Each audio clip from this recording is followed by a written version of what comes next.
So karon natay tawag ining mga isgutan, mga ginagmay nga isgutan may tungod sa ato ang mga nabinbin nga mga questions. Last tawag ining day o kagahapon natay tawag ang mga nabinbin nga mga questions. Nya pagkahuman so nga title sa tong program karon ang yawa daw nakasulod sa simbahang Katolika. So nakasulod ba ang yawa sa gitawag og simbahang Katolika kay kagahapon isang ilahang question ingon pa nila nga kuno ang tawag ining kuan kining naaday ko ni mga nagsulti nga mga exorcist nga naado kuno yawa sulod sa simbahang Katolika. So ang ato ang tawag ining tubag normal man na ang simbahan sa Dios sudlon gyud nagyawa. May gabi Sir Stanley Erla likay-likay. Kay syempre alang-alang og tawag lang dito siya mosulod sa naa na siyang daan. So dito gyud siya mosulod sa tawag ining simbahan nga dili gyud iya. So mo ang simbahang Katolika kay iglesia man kagitukod sa tuwang Ginoong Kristo normal lang na nga naay assault gikan sa yawa. So ang yawa gikan sa gawas nakasulod kay bisan pa gingon ni Pope Paul VI. Ano pa niya, the smoke of Satan enter into the church. Ang aso sa yawa misulod sa tawag ining simbahang Katolika. Ug bisan gani si Papa Leo XIII, nadunggan niya nga ang Kristo ug ang yawa nagistorya ningon pang tawag ining yawa, Lord, gubon ako ng imuhang simbahan, Lord. Ingon po ng Ginoo, yes, gubo na.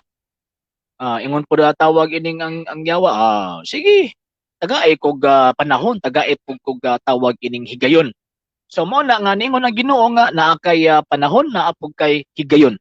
So ni anang gitawag og panahon na ang Santo Papa Leo XIII naghimo sa pag-ampo pahinungod kang tawag ining San Miguel Arcangel. Mo na every mass sa traditional rite, every mass is litukon gyud na ang kuan, litukon na ang prayer of Saint Michael. Nga naman kasi San Miguel mo man na siya ang patron, protector sa simbahan nga gitawag og Katolika.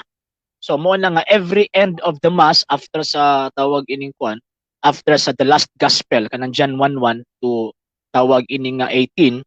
So makita nato nga ilitok sa ato ang simbahan ang pag-ampo pag-ampo pahinungod didto kang gitawag og San Miguel. Pero karon panahon na wala naman na karon. Wala naman na karon nga pag-ampo gitangtang na after sa Second Vatican Council. So gitangtang na nga pag-ampo ambot nganong gitangtang nga kabalo man sila sa kasaysayan nganong na-create ang prayer of Saint Michael. Ngano man kay kabalo ang simbahan nga naay assault sa yawa nga tawag ining padulong sa gitawag og simbahan. So ang prinsipe sa mga kanghilisan nga makig-away kang Satanas. So mo na nga i-invoke na tong iyang pangalan kay suguon sa Dios nga manalipod ni ining mong simbahan. Pero ang problema kay gitangtang man karon mo nang tan-awa ng palibot ron. May gabi Sir Arnel Badayos Indoy, may gabi ni mo sir og sa imuha nga pamilya. Ingon pa ni Sir Arnel, sir kanang version ni Pope Leo 13 sa may official statement ana sa ato ang siman. Actually na ay tawag ining papal letter si Pope Leo 13 ana. Nya kana gyud nga kuan sir, kana gyud nga vision is tinuod gyud na. Unya mao na nga ang prayer of Saint Michael o kanang prayer of tawag anang deliverance na create na in the name of Saint Michael tungod ana nga vision ni kuan ni Pope Leo XIII. So gikan kang Pope Leo XIII until sa tawag ining 1970 before na create ang Novus Ordo Missae. So ang nahitabo mo na gina-recite sa simbahang Katolika. Para ang anghel mugardya gyud sa simbahang Katolika nya dugmukon ang yawa nga nasulod simbahang Katolika. Kaya nakasulod man. So ang nahitabo nga pag-abot sa Second Vatican Council after nga di na-implement ang Novus Ordo Missae, gitangtang na. Ingon man sila nga dili man na obligado ang simbahan nga mukuan na. Yes, dili man ta obligado kay gawas man siya sa rito sa simbahang Katolika, pero naay dakong problema din nga naman kay naay rason si Papa Leo XIII nganong na-create na nga gitawag og prayer. So ang problema karon kay gitangtang nila nganong gitangtang man kabalo na mo si rason nganong tawag ining gitangtang. Mayong gabi Sir Jorvin Carion, may gabi ni mo sir ug sa imong pamilya niya. Thank you kayo sa inyong tabang sir, salamat gyud kayo. Sir Jaymar Laraga Espinosa, may gabi ni mo sir ug sa imong gitawag og pamilya.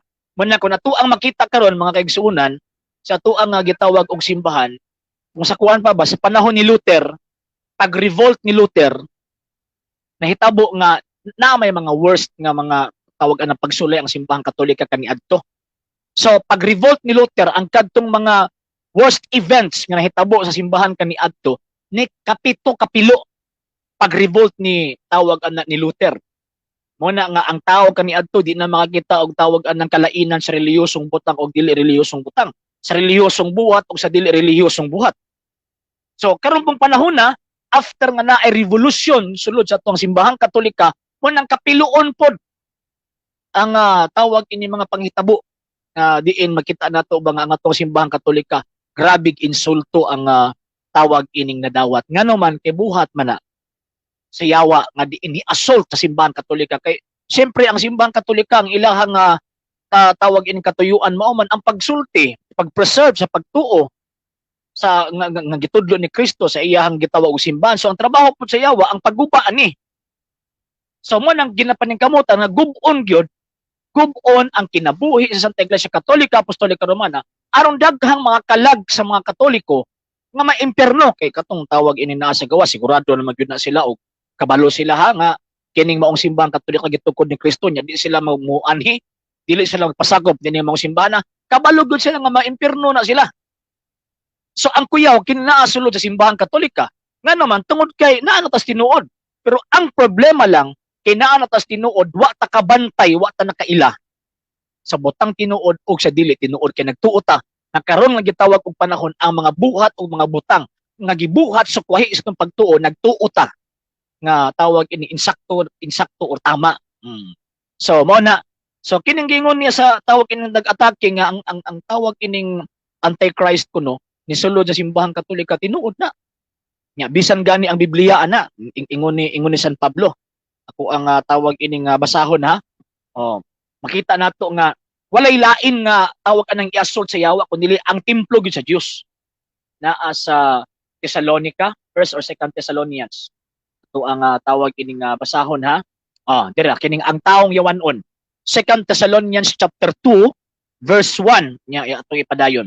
Mahitungod sa pag-anhi sa atong Ginoong Jesucristo o sa iyang pagtigom kanato aron pagpakig-uban kaniya naghangyo ako kaninyo mga igsuon ayaw kamo kahikugang dayon og kabalaka sa taho nga ang adlaw sa Ginoo miabot na ayaw kinig tuuhi bisan gipasikan pa kini sa tagna o sa wali o sa sulat na kuno gikan kanamo ayaw kamo palimbong ni bisan kinsa sa bisan unsang paagi kay ang maong adlaw dili mo abot kung dili pa mahitabo ang katapusan pag-alsa batok sa Dios og dili mo tunga ang taong yawanon nga gitagana alang sa impyerno supako niya ang tanang gipaka Dios o gipakabalaan sa tao magpalabaw siya kanilang tanan og gani musulod og mulingkod siya sa templo sa Dios og muangkon nga siya Dios. So managingon nga ang yawa dili gyud na moadto lain kay yaha naman na. So didto gyud siya mosulod sa templo sa Dios. Walang ingon San Pablo ayaw mo palingla. Ngano man kay moabot gyud na nga kanang maong tawag ining kaaway sa Dios. Mosulod na sa simbahang Katolika. Managining ilang gingon ni tinuod na. May bato naning kamot ta sa pagampo, naning kamot ta sa tawag anang pagpabilin sa tradisyonal nga gitawag og pagtuki para magkailat tag kinsa nang yawaang misulod. Kinsa nang demonyoha nga misulod sa gitawag og simbahang Katolika. Munang bantayan nato kay kanang demonyoha nga misulod manudlo ng mga butang nga balitad sukwahi sa dating mga deklarasyon sa Santa Iglesia Katolika Apostolika Romana. So mo ni tawag anang kuyaw kay mulingkod gyud mismo sa trono sa balay sa Dios. So buot ipasabot nagtrono sa balay sa Dios walay lain kanang lingkuranan sa Santo Papa. Una bantay ta mo nang kinahanglan ta tawag ining magmatngon kinahanglan ta magbantay ngano man kay moabot na San Pablo na gani mismo niingon so mo nang kita sa simbahang Katolika kay sakop man ta niini mo nang kinahanglan ta magtuki magkuy-kuy sa ato ang pagtuo aron dili ta mailad niining maong gitawag og mga tawahan nga misulod sa Santa Iglesia Katolika Apostolika Romana kay kung before ang 1960 ni naribe mga komunista ingon nga ni sulod 5,000 sobra sa 1,000 ni niya pagkahuman kadtong na convert nga tawag ining communist ingon siya nga ang ako mga kauban nga di mo ubos og 1,000 ang ako mga kauban karon nga panahon dagko nagranggo na anay mga banggiitang teologya, na anay mga banggiitang obispo, nahimo na pong banggiitang mga kardinal.